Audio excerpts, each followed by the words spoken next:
తెలుగు భాషను భావితరాలకు అందించే బాధ్యతను రచయిత్రులు, కవులతో పాటు తల్లిదండ్రులు తీసుకోవాలని విజయవాడలో జరుగుతున్న 3వ అంతర్జాతీయ తెలుగు రచయిత్రుల మహాసభల్లో వక్తలు పిలుపునిచ్చారు. మండలి వెంకటకృష్ణారావు శత జయంతి ఉత్సవాల సందర్భంగా నిర్వహిస్తున్న ఈ మహాసభల్లో పెద్ద సంఖ్యలో రచయిత్రులు పాల్గొన్నారు. గౌరవ అధ్యక్షులు మండలి బుద్ధప్రసాద్, రచయిత యార్లగడ్డ లక్ష్మీప్రసాద్ హాజరయ్యారు.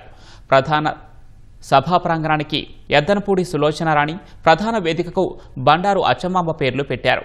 మరో 3 వేదికలకు ఊటుకూరు లక్ష్మీకాంతమ్మ, తెన్నేటి హేమలత, ఇల్లిందల సరస్వతీదేవి పేర్లు పెట్టారు. వేదికల్లో కవి సమ్మేళనం, బాల సాహిత్య సదస్సు, మహిళా అభ్యుదయంపై కవితా సదస్సు, సాహితీ సంస్థల ప్రతినిధుల సమావేశాలు నిర్వహించారు. దేశంలోని పలు రాష్ట్రాలతో పాటు విదేశాల నుంచి వచ్చిన రచయిత్రులు తెలుగు సాహిత్యం, మహిళా రచనలపై తమ అభిప్రాయాలను పంచుకున్నారు. అమ్మ భాషలోని మాధుర్యాన్ని నేటి తరానికి వివరించాలని, దీన్ని అందరూ బాధ్యతగా తీసుకోవాలని సూచించారు. ఈ ప్రేరణ పొందినటువంటి మగవారికి దాని విషయం మీద ప్రేరణ కలిగితే దాన్ని అమలు చేయడానికి కొంచెం ఆలస్యం చేస్తూ ఉంటారు.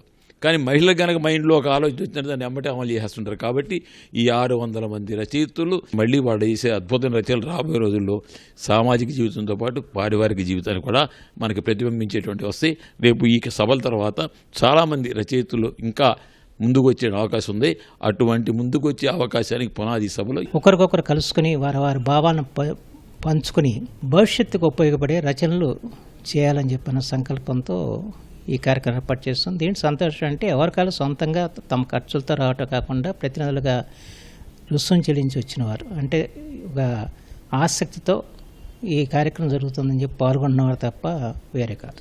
వారు రచనలు చేస్తే సమాజానికి ప్రేమను పంచేవి ఉంటాయి, సమాజానికి సహనాన్ని అందించేవి ఉంటాయి. ఈ పరిస్థితుల్లో రచయిత్రులు తమ కళల ద్వారా మళ్ళా ప్రజల్లో ఒక చైతన్యం తేవాలి, మళ్ళీ కుటుంబ వ్యవస్థను పదిలంగా ఉంచేలాగా చూసుకోవాల్సిన అవసరం ఉంది. ఆ దిశలో రచనలు జరగాలని చెప్పని కోరుకుంటున్నాను. తెలంగాణ, ఆంధ్ర కాదు, చెన్నై కాదు, ఎక్కడున్నా సరే తెలుగు భాష పట్ల ప్రేమతోటి ఎంతోమంది ఇక్కడికి విచ్చేశారు.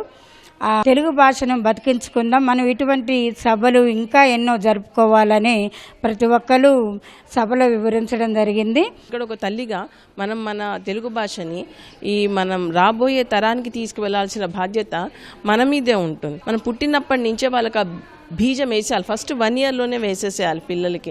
తెలుగు భాష నేర్పించలేదు అనుకోండి, వేరే అంటే ఇంగ్లీష్ ఇలా నేర్చుకుంటే భాషకు అనుగుణంగా వాళ్ళ వేషధారణ ఉంటుంది, వేషధారణకు అనుగుణంగా వాళ్ళ అలవాట్లు ఉంటాయి, అలవాట్ల అనుగుణంగా వాళ్ళ ఆలోచనల తీరు కూడా మారిపోతాయి. దాంతో ఏమవుతుంది, తల్లిదండ్రులకి పిల్లలకి మధ్యలో గ్యాప్ కూడా పెరిగిపోతుంది.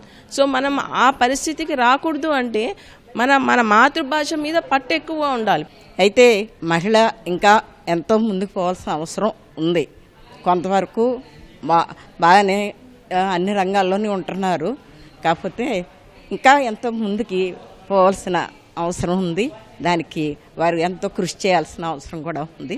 లెండి కదలి రండి ఓ మహిళలార మీరు, స్త్రీ హక్కుల సాధనకై సాగుతున్న పోరుకు, సమాజంలో జరుగుతున్న అన్యాయాలను ఎదిరించక పిడికిలెత్తి ఎదిరించక ఊరూరా కదలి రండి, లెండి కదలి రండి ఓ మహిళలార మీరు.